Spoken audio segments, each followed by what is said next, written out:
বিশাল এক বন। সে বনের পাশেই ছিল ছোট্ট একটি গ্রাম। সে গ্রামে বাস করত এক গরিব কাঠুরে। সে বন থেকে কাঠ কেটে বাজারে বিক্রি করে চাল ডাল কিনে বাড়ি ফিরত। এভাবেই দুবেলা খেয়ে আবার কখনো উপোস থেকে তাদের দিন চলত। গরিব কাঠুরে ও তার পরিবারের লোকেরা ছিল খুবই ধার্মিক। তারা কখনো সালাত সিয়াম বাদ দিত না। দুবেলা খেয়ে আবার কখনো উপোস থেকেও তারা কখনো নিজেদেরকে অসুখী মনে করত না। প্রতিদিনের মতো সেদিনও কাঠুরে বনে কাঠ কাটতে গেল, কিন্তু বনের মধ্যে ঢুকে নিকটে কোথাও কাটার উপযোগী কোনো কাঠ পেল না। ফলে মাইলখানেক হেঁটে বনের গভীরে গিয়ে সেখানে বেশ কাঠ পেল। তা কেটে নিয়ে গ্রামের বাজারের দিকে হাঁটতে শুরু করলো সে। কিছু দূর এগোতেই ভীষণ এক গর্জন শুনতে পেল।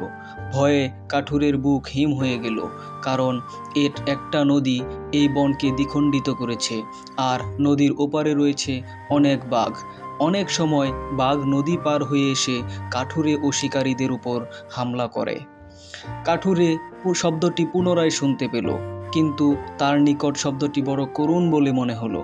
সে লক্ষ্য করল তার বাম পাশে গজ 15 দূরে ছোটোখাটো একটি ঝোপঝাড়ের আড়াল থেকে শব্দটি আসছে।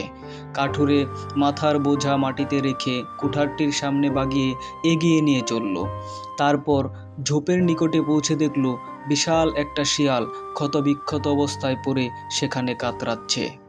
শিয়ালটিকে দেখে কাঠুরের বড় মায়া হলো। সে কিছু ঔষধি গাছের ছাল ও পাতা বেটে তার ক্ষতস্থানে লাগিয়ে দিল এবং তার সামনে কিছু খাবার রেখে চলে আসলো। পরের দিন আবার কাঠুরে বনে গেল, কিন্তু সেদিন সে শিয়ালটিকে কোথাও দেখতে পেল না। মাসখানেক পরে একদিন সকালবেলা কাঠুরে বনে গেল, কিন্তু এদিন বনের অনেক ভিতরে গিয়েও কাটার উপযোগী কোনো কাঠ পেল না।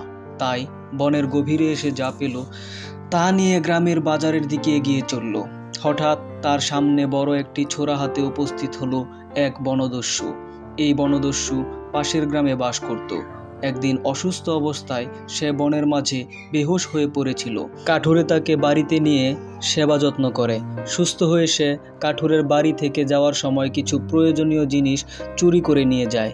কাঠুরে গরিব হওয়ায় সে গ্রামের সর্দারের নিকট বিচার প্রার্থনা করে। সর্দার বললেন, তোমার উপকার করেছে আর তুমি তার অপকার করলে, এটা তুমি অপরাধ করেছ, তাই শাস্তি পাবে। এক হাত কেটে দেওয়া হলো। সেদিন থেকেই সে কাঠুরেকে হত্যা করার প্রতিজ্ঞা করে এবং সুযোগের অপেক্ষায় থাকে। এদিন কাঠুরে বনের গভীরে এসেছে বলে ভাবল সবাই মনে করবে বাঘে খেয়ে ফেলেছে। তাই সে কাঠুরেকে বলল, তুই তো এখন মরার পক্ষে প্রস্তুত, আজ তোর জীবন আমার হাতে শেষ হবে।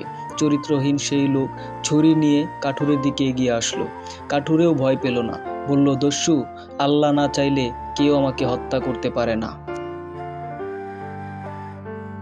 বনদস্যু উচ্চস্বরে হেসে বলল, আজ তোকে আমার হাত থেকে তোর আল্লাহ বাঁচাতে পারবে না। কাঠুরে আল্লাহর নিকট সাহায্য প্রার্থনা করতে থাকে। পিছাতে পিছাতে পাশের গাছের ছাদে তার পিঠ লেগে যাওয়ার সময় দস্যু ছুরি তাক করল। তখনই গাছের আড়াল থেকে বিদ্যুৎ গতিতে 6টি শিয়াল ঝাঁপিয়ে পড়ে। প্রথমবার যে শিয়ালটি ঝাঁপিয়ে পড়ে সেটিই ছিল সেই শিয়াল যাকে কাঠুরে পূর্বে সেবা করেছিল। কাঠুরে তখন আল্লাহর প্রতি কৃতজ্ঞতা প্রকাশ করে এবং মনে মনে বলল, অকৃতজ্ঞের পরিণাম এমনই হয়। শিক্ষা: আল্লাহর হাতেই সর্বক্ষমতা। আল্লাহ যদি কারোর ক্ষতি করতে চান তখন কেউ তাকে রোধ করতে পারে না, আর যদি আল্লাহ কারো উপকার করতে চান তখন পৃথিবীর কোনো শক্তি তাকে হানি করতে পারে না। তাই সর্বাবস্থায় আল্লাহর উপর ভরসা রাখা এবং বান্দার প্রতি কৃতজ্ঞ থাকা। আল্লাহ বলেন, যদি তোমরা কৃতজ্ঞতা প্রকাশ করো তবে তোমাদেরকে আরো অধিক দান করব। সূরা ইব্রাহিম আয়াত 7। তো বন্ধুরা, আপনাদের যদি আমার গল্পটি ভালো লেগে থাকে তাহলে অবশ্যই আমার চ্যানেলটি সাবস্ক্রাইব করে বেল আইকন ক্লিক করে আমার পাশে থাকবেন, যেন এরকম আরও নতুন নতুন গল্প এলে আপনারা মুহূর্তের মধ্যে পেয়ে যেতে পারেন। ধন্যবাদ।